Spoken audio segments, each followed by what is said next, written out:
Institutions हैं आपको engineering के, तो इंजीनियरिंग यूनिवर्सिटी भी बनेगा और उसके अलावा खेल के लिए भी एक विश्वविद्यालय बनाने की बात है।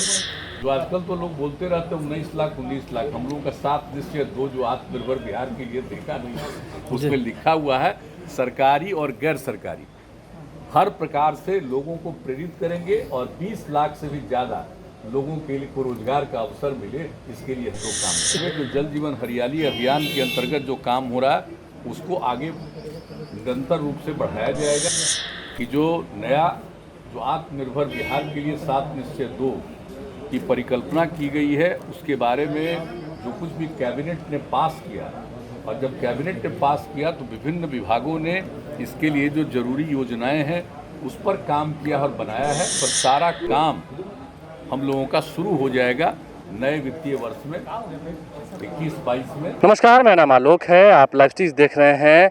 आज बिहार विधानमंडल में लगभग 2,18,000 करोड़ का बजट पेश किया गया।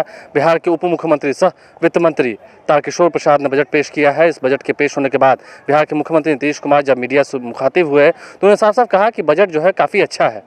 आपको जहाँ तक याद हो, पिछला साल जो है वो कोरोना काल का रहा है, देश की आर्थिक गतिविधियों पर ब्रेक लग गया था, फिर भी ये बजट जो है लोगों की अपेक्षाओं पर खरा उतरा है। क्या कुछ कह रहे हैं मुख्यमंत्री नीतीश कुमार, जरा सुनिए। आज के बजट के बारे में तो आप लोगों को पूरी जानकारी मिल गई है। बजट प्रस्तुत कर दिया गया है और इसमें माननीय उप मुख्यमंत्री ने बजट पेश किया है और बहुत अच्छे ढंग से संक्षेप में वहाँ भाषण दिया विधानसभा में, और उसके बाद बजट के महत्वपूर्ण विषयों पर उन्होंने चर्चा भी कर दी है। तो इन सब चीज़ों के बारे में आपको मालूम है कि हम लोगों ने बजट में हर क्षेत्र के बारे में ख्याल रखा। एक तो मौलिक चीज़ आप समझिए कि जो योजनाएं पहले से चल रही हैं और ख़ास करके जो 7 निश्चय पिछली बार हमने शुरू किया था, उसमें जो चीज़ें जैसे कुछ जगहों पर सड़कों का निर्माण या हर घर नल का जल, उसका कुछ जगह पर काम जो रुका हुआ बचा है, उन सब चीज़ों के बारे में सारा प्रबंध कर दिया गया है।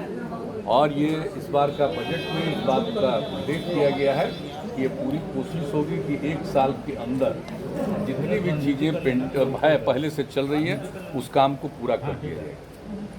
और इसके अलावा जो जल जीवन हरियाली अभियान के अंतर्गत जो काम हो रहा है उसको आगे निरंतर रूप से बढ़ाया जाएगा। और इसके अलावा हमारे उप मुख्यमंत्री जी ने इस बात को पूरे तौर पर चर्चा कर दी है कि जो नया जो आत्मनिर्भर बिहार के लिए 7 निश्चय 2 की परिकल्पना की गई है, उसके बारे में जो कुछ भी कैबिनेट ने पास किया, और जब कैबिनेट ने पास किया तो विभिन्न विभागों ने इसके लिए जो जरूरी योजनाएं हैं उस पर काम किया और बनाया है। और इस साल के बजट में प्रावधान किया गया है, इस पर सारा काम हम लोगों का शुरू हो जाएगा नए वित्तीय वर्ष में 21-22 में। और पूरे तौर पर उन सब चीज़ों के लिए जो कुछ भी है, तो पहले की स्कीम, आगे की स्कीम, और आप जानते हैं एग्रीकल्चर के लिए जो ध्यान दिया जाता है उसके बारे में, सड़कों के बारे में, और सबसे बड़ी बात है कि आप देख लीजिए कि हेल्थ और एजुकेशन दोनों पर और ज़्यादा पैसा खर्च करने के बारे में निर्णय लिया गया है। तो सब लोगों को जो सुविधा मिलेगी उस सब चीज़ के लिए प्रावधान है ऐसी परिस्थिति में भी। जबकि आप जानते हैं कि इस बार जो पिछले 11-12 महीने से जो कोरोना का दौर चला है तो उसका तो एक प्रभाव पड़ा ही है, लेकिन इन सब चीज़ों के बावजूद हम लोगों का मन है कि हम लोग निश्चित रूप से आगे बढ़ाएंगे। और कोरोना के दौर में भी जो लोगों को राहत पहुंचाने के लिए केंद्र का सहयोग तो मिला ही है, लेकिन राज्य सरकार ने भी जितने बड़े पैमाने पर राशि का व्यय किया है, 10,000 करोड़ रुपया से ज़्यादा इस क्षेत्र में काम किया। तो ये सब काम तो किए ही हम लोग, लेकिन इसके आगे अगले साल के लिए और अच्छे ढंग से बिहार की प्रगति हो, इसके लिए हम लोग प्रयास कर रहे हैं। और बजट में एक एक चीज़ का प्रावधान किया गया है और हमारे उप मुख्यमंत्री जी ने तो पूरे तौर पर आपको बता दिया है और हाउस में भी बताया है, संक्षेप में ही एक एक चीज़ के बारे में उन्होंने चर्चा कर दी है। और इसके अलावा आप लोगों के समक्ष भी लोगों ने बता दिया। तो हम लोगों को इस बात पर एकदम बिल्कुल जिसको कहिए कि इसके प्रति हम लोगों का एकदम जिसको कहिए कि डेडिकेशन है, हम लोग बिल्कुल इस बात को लेकर के वचनबद्ध ही नहीं है, हम उस पर अनुपालन करना चाहते हैं, उसको क्रियान्वित करना चाहते हैं। उसके लिए बजट में बहुत सारे प्रावधान किए गए हैं। ऐसी परिस्थिति में जबकि आप जान रहे हैं कि आर्थिक स्थिति पर पूरे दुनिया में, पूरे देश में सब पर असर पड़ा, तो हम लोग उसके अलावे भी सब काम को आगे बढ़ाना चाहते हैं और करना चाहते हैं। सबका सहयोग मिलेगा, सब लोग मिल करके बिहार को सर 20 लाख रोजगार सृजन की बात भी कही गई है आने वाले 5 सालों में। 20 लाख रोजगार सृजन की बात की गई है। वो भी कहा जो आजकल तो लोग बोलते रहते हैं 19 लाख 19 लाख, हम लोगों का 7 निश्चय 2 जो आत्मनिर्भर बिहार के लिए देखा नहीं, उसमें लिखा हुआ है सरकारी और गैर सरकारी हर प्रकार से लोगों को प्रेरित करेंगे और 20 लाख से भी ज़्यादा लोगों के लिए को रोजगार का अवसर मिले, इसके लिए हम लोग काम करें। स्पोर्ट्स को भी बढ़ावा देने के लिए राजगीर में स्पोर्ट्स यूनिवर्सिटी खोलने के देखिए वो तो बात नहीं समझते हैं, तो तीनों न बनेगा साहब। आपको मेडिकल यूनिवर्सिटी बनेगा और जो हमारे जितने इंस्टीट्यूशंस हैं आपको इंजीनियरिंग के, तो इंजीनियरिंग यूनिवर्सिटी भी बनेगा और उसके अलावा खेल के लिए भी एक विश्वविद्यालय बनाने की बात है।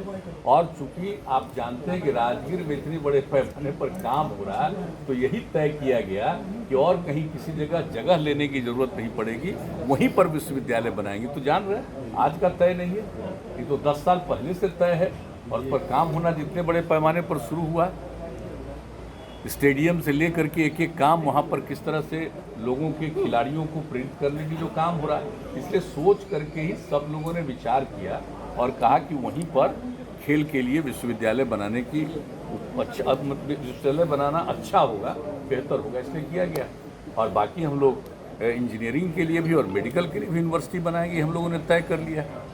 और आप जानते हैं कि इसके लिए हम लोगों ने आपस में देखना शुरू कर दिया है कि किसका कहाँ होगा, तो उसके लिए भी सब तैयारी चल रही है। और जब वो अंतिम हो जाएगा कि कहाँ पर और क्या बनेगा, तो उसके बारे में फिर बात इसको घोषणा की जाएगी, हम लोग बनाएंगे। बड़े बड़े जो मैचेस होते हैं मुख्यमंत्री जी अन्य राज्यों में, लगता है कि बिहार में भी स्पोर्ट्स एकेडमी बनने से वैसी प्रावधान होगी, काफ़ी अच्छा आयोजन होगा। स्पोर्ट्स को बढ़ावा देने के लिए तो आप जान रहे हैं हम लोग प्रारंभ से ही पूरी कोशिश करते हैं। उसके आगे लोगों को भी बढ़ावा देने के लिए हम लोग चाहते ही हैं कि नई पीढ़ी के लोगों को स्पोर्ट्स के प्रति, खेलकूद के प्रति भी आकर्षण होना चाहिए। सबको पढ़ना चाहिए, लेकिन सिर्फ पढ़ना ही काम नहीं, उसके अलावा खेलकूद के प्रति भी आकर्षण पैदा होता है, तो उसका स्वभाव ही नहीं बेहतर बनेगा, बल्कि उसका भविष्य भी और बेहतर बनेगा। तो पढ़ाई के साथ साथ इन सब चीज़ों के लिए कार्य। तो आपने सुना बिहार के लोगों को काफ़ी उम्मीदें हैं। ऐसे में क्रिकेट स्टेडियम बनाए जाने की बात हो रही है, स्पोर्ट्स एकेडमी बनाए जाने की बात हो रही है, ताकि लोग पढ़ाई के साथ साथ खेल कूद के बारे में भी अच्छी जानकारी ले सकें और बिहार के जो बच्चे हैं वो बाहर जाकर बिहार का नाम रोशन कर सकें। बिहार में भी कई सारे स्पोर्ट्स एकेडमी हो ताकि बाहर के भी बच्चे बिहार में पढ़ने आए। बहरहाल आप लाइव चीज़ देखते रहें, हमारे चैनल को सब्सक्राइब कर लें, साथ साथ फेसबुक पेज भी लाइक करें। धन्यवाद।